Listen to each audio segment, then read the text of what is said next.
아니 근데 제가 왜 이게 술 박물관에 가서 이게 얘기했으면 좋겠는 것 중에 하나가 주치감경.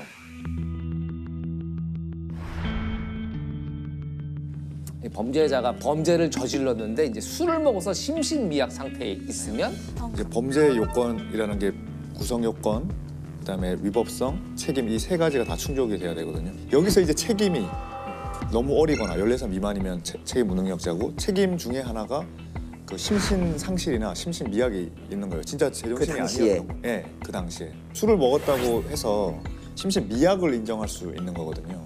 판사는 이제 심신 미약 그 하한을 2분의 1로 다운시킬 수 있어요. 그걸 가해주는 게 맞나 싶기도 한데. 오히려 그걸 이용하는 사람들이 이제 많아지고 점점 늘어나는 것 같거든요. 그런 사례 때문에. 계속적으로 문제 제기가 되기도 했었는데 근데 이제 2008년에 조두순 사건이 검찰에서 무기징역을 구형하거든요. 구형하는데 결국 정말 낮은 형량의 12년을 받아요. 그 12년을 받은 이유가 주치경감이거든요. 술을 많이 먹어서 심신미약 상태였다. 8살짜리 여자아이를 잔혹하게 성폭행한 조두순 사건을 1심 재판에서 법원은 조 씨가 술에 취해 사물 변별 능력이 없었다는 점을 감경 사유로 들어 징역 12년을 선고했습니다.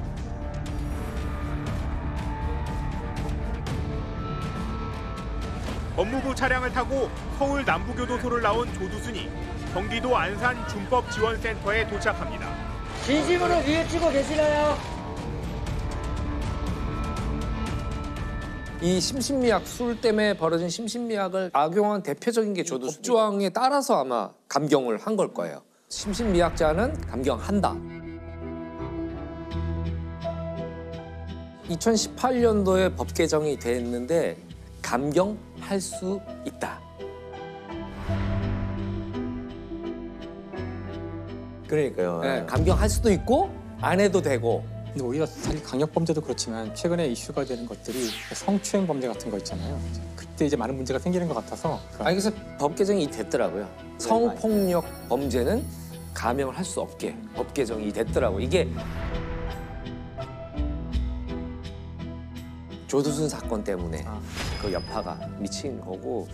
주치감경이라는 어떤 룰이 나오게 된 배경은 뭘까요? 그 시대에는 우리가 술 먹었다 그러면 사회적으로 좀 봐주는 그런 게 있었어요. 아, 직장 가서도 어제 술을 너무 많이 먹어서 전반적으로 좀 웃으면서 그거를 했죠. 그런 게 연장돼서 된 것 같은데 지금은 이제 그러면 안 되는 거죠. 절대 그게 감경 사유가 돼서는 안 된다는 여론이 몇 년 전부터 확 일어서 지금은 이제 술 먹은 게 말씀대로 아무도 그렇게 안 해요.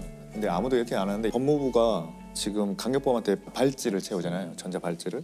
그다음에 이제 팔찌도 이제 하려고 하는데 혈액을 측정하는 혈액이 아니에요. 그냥 이 땀. 여기서 체액이 나온다. 효모인가 뭐 이런 게 나와가지고 음주 여부를 알 수 있다는 거죠. 그러니까 그 강력범이 술을 먹고 있을 때 이제 우리가 알아요. 어디 있는지도 알고 의심스러우면 그거 완전 감지할 수 있어요. 네, 그러면 전화도 한번 해보고 그러니까 그런 걸 체크하기 위해서 지금 만들고 있습니다. 근데 음주운전 사고 장면을 가끔 이렇게 좀 잔혹하지만 영상을 보게 되면 거의 제동을 못 하더라고요. 밟은 경우보다는 그냥 뭘 쳤는지도 모르고 달아나는 경우도 많고. 인천에서는 만취한 운전자가 몰던 차에 50대 남성이 숨졌습니다. 피해자는 치킨집을 운영하던 가장으로 늦은 밤에 오토바이를 타고 배달을 가던 길이었습니다. 윤창호 법을 만든 윤창호 사건 있잖아요. 카츄샤 윤창호 씨가 휴가를 나와서 친구네 집에 가려고 도로에 서 있는데 지난 9월 부산 해운대에서 만취 운전 차량에 치여 뇌사 상태에 빠진 윤창호 씨. 저녁을 넉 달 남기고 휴가를 나와 사랑하는 가족, 친구들과 즐거운 시간을 보내던 중이었습니다. 횡단보도를 건너가는 중도 아니고 서 있는데 그 차량이 음주운전 차량이 덮치잖아요. 그래서 0.081인가 나온 사건이거든요. 그래서 14m를 튕겨나가요. 얼마나 충격이 엄청났으면 오랫동안 뇌 상태에 계시다가 이제 사망을 하시게 되는데 지난 2015년 기준으로 음주운전하다 사망사고를 낸 운전자들에게 내려진 평균 형량은 징역 1년 정도에 불과합니다. 좀 잔혹하지만 영상을 보게 되면 그걸 계기로 해서 이제 윤창호법이 이제 제정이 돼요. 그래서 그의 희생이 헛되지 않도록 관련법을 개정하자는 움직임이 일고 있습니다. 음주 사고의 가해자를 엄하게 처벌하자는 이른바 윤창호법 발의가 그의 친구들에 의해 추진되고 있습니다. 윤창호법 제안서를 만들어 국회의원 전원에게 호소한 겁니다. 특정 범죄 가중 처벌 등에 관한 법률 일부 거정 법률안 대안은 가결됐음을 선포합니다.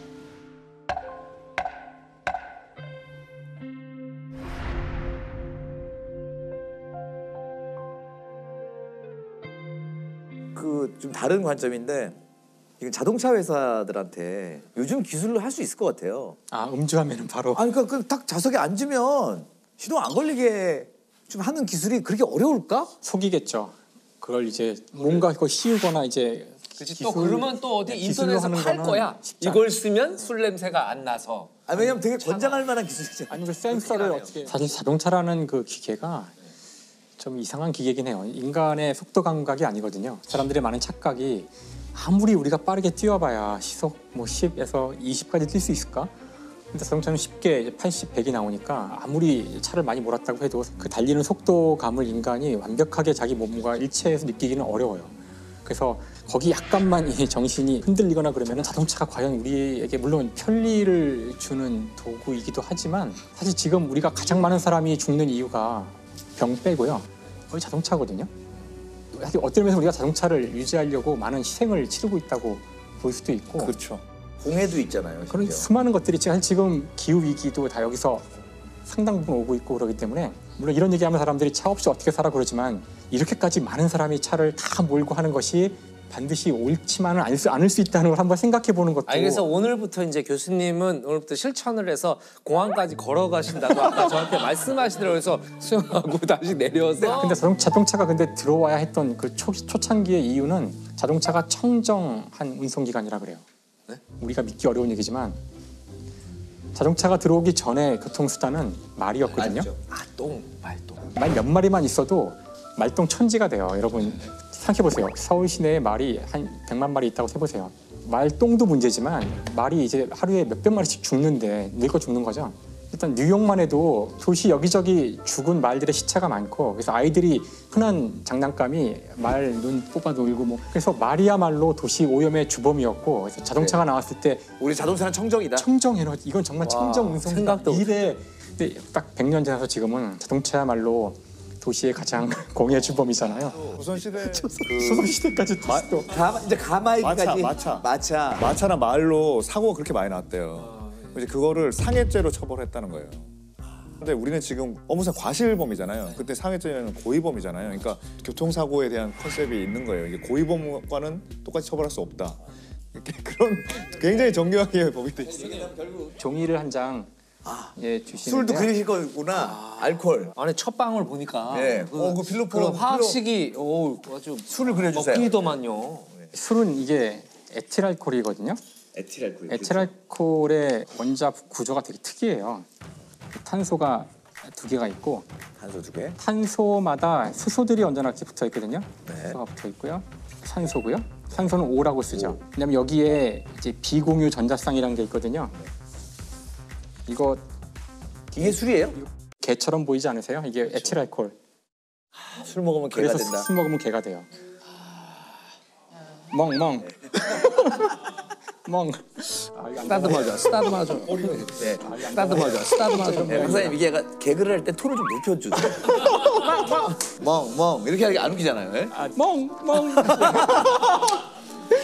이건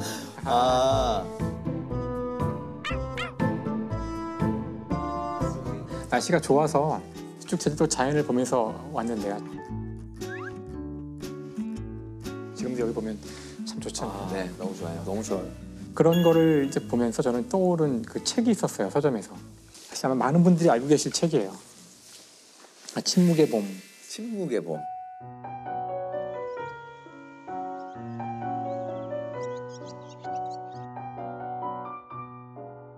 과학자가 쓴 문학작품. 이런 게 정말 세상을 바꾸는 책이죠. 지금도 여전히 이게 진행 중인 얘기라고 생각해요. 그냥 가습기 살균제로 당한 나라에서는 할 말이 없죠. 이거. 새는 다 어디로 갔을까?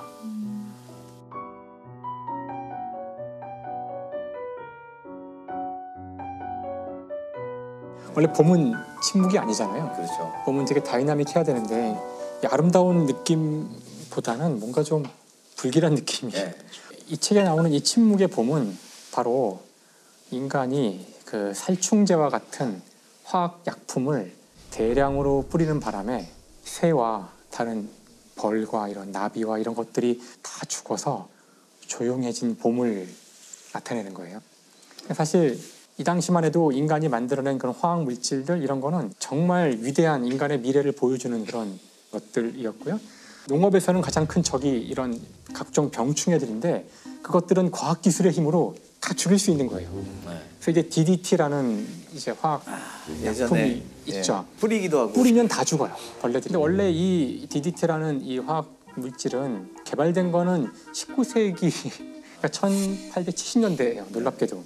근데 이제 그 특성을 잘 모르고 있다가 2차 세계대전이 발발할 때쯤이죠. 사실 독일에서 주로 인간을 죽이기 위한 그 화학전을 하려고 연구한 거예요.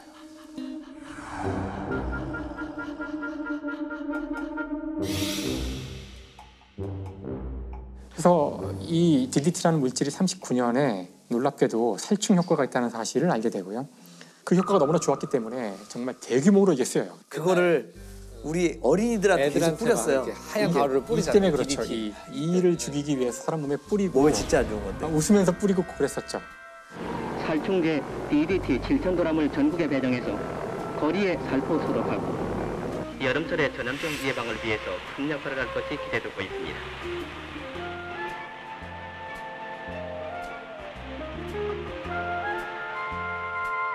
진짜 뭐 어디 가나 쓰였다고 그러는데 살충 효과를 발견한 업적으로 노벨 생리 및 의학상을 받아요. 1948년. 그러니까 당시에는 이 화학약품이야말로 인류를 구원할 물질이었던 거예요. 근데 문제는 이 약품이 벌레만 죽일 줄 알고 막 뿌렸는데 새도 막 죽어나가고 그 새에 농축된 DDT가 새에만 있는 것이 아니라 그걸 먹은 소에 농축이 되고 그거를 뿌리던 사람들이 중독이 되고 처음엔 몰랐으나 점점 농축이 돼서 DDT를 대규모로 사용한 지 한 10여 년이 지나면서부터 사람들이 나가 죽어가기 시작하는 거예요. 이유를 모른 채. 그래서 이제 벌레만 죽이려고 만들어진 약품이었지만 모든 생명체를 죽이게 된 거잖아요. 그래서 이제 이 책이 나온 다음에 화학물질을 마구 뿌리는 것은 안 좋다는, 즉 환경 오염이 문제라는 사실을 깨닫고 72년부터는 DDT 사용을 금지시켜요.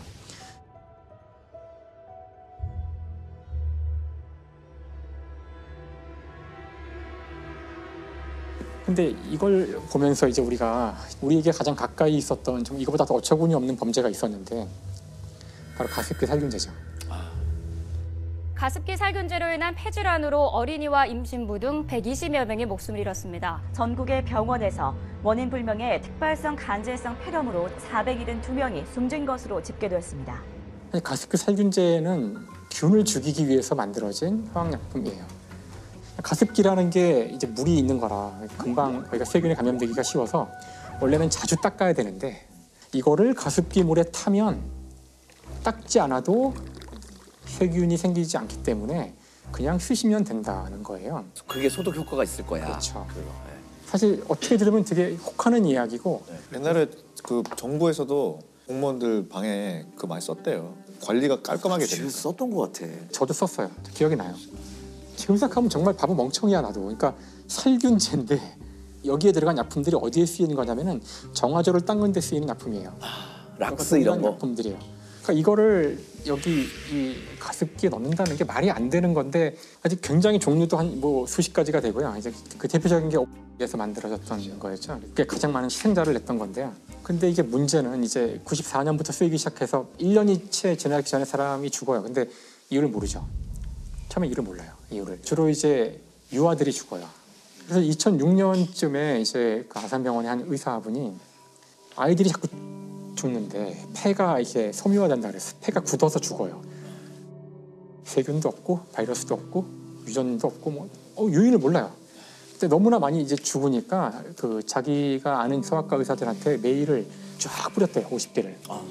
혹시 이런 증세가 있냐? 나만 보는 건가? 여기만 생기는 건가? 정말 놀라운 일은 수많은 의사들이 똑같은 얘기를 한다는 거예요. 주로 봄에 많이 죽고 여름 되면 다 사라지고 모르겠다. 여름엔 가습기를 안 트니까. 안 트니까. 하지만 이제 그런 사실까지만 알아내서 이거 논문을 썼대요. 근데 이제 소아에 대한 어떤 병인데 원인을 알 수 없는 원인 불명의 병. 이제 정작 이제 이 원인이 밝혀진 건 2011년인데 2011년에는 임산부들이 똑같은 원인을 알 수 없는 폐가 이제 섬유화되는 이유로 다 이제 막 죽어나가는 그런 일이 벌어진 거예요. 같은 병원에서.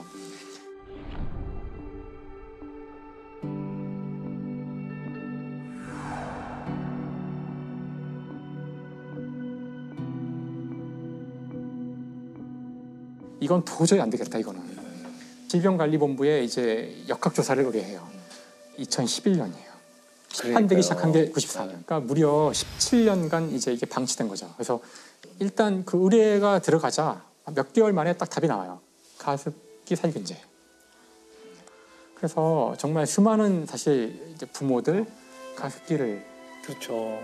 트는데 겨울 내내 그걸 맞고서 주로 봄에 죽는 거죠. 정부에 보고된 것만 220명 정도가 이제 실제로 인정받은 사람들이고 92명인가가 이제 사망한 케이스였고요. 가습기 살균제는 좀 화가 나는 일이기도 하고 그 판결이 결국은 그게 진짜 어이없게 났죠. 안타까운 게 그러니까 목 같은 경우는 유죄 판결이 나왔죠. 이게 안타까운 게 사람들이 조금 더 편리하자고 하는 건데 그러니까 과학기술을 사용할 때 우리가 그것이 어떤 영향이 올지는 끊임없이 의심하고 모니터링을 하고 관리하고 통제를 해야 돼요. 문제는 뭐였냐면은 이거를 당시 정부에서 관리부처에서 제대로 이걸 테스트 안 한 거예요.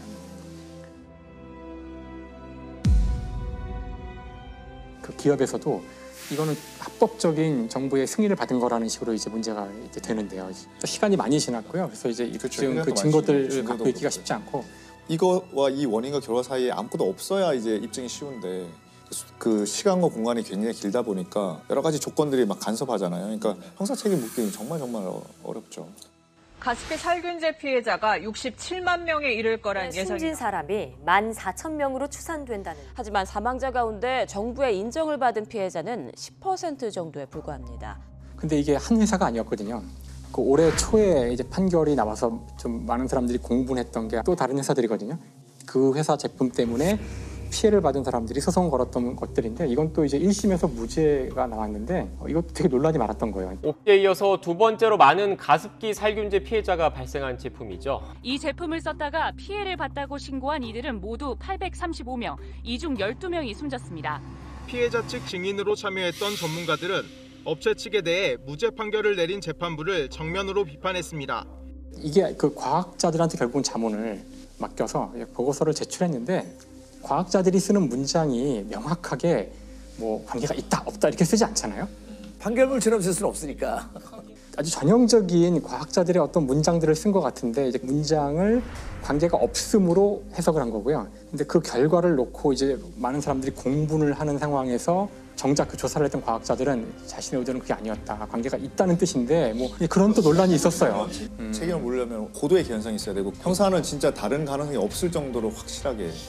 과학의 특성상 단정적인 표현을 쓰지 못했을 뿐 인과관계를 완전히 부정한 건 아니었다는 겁니다.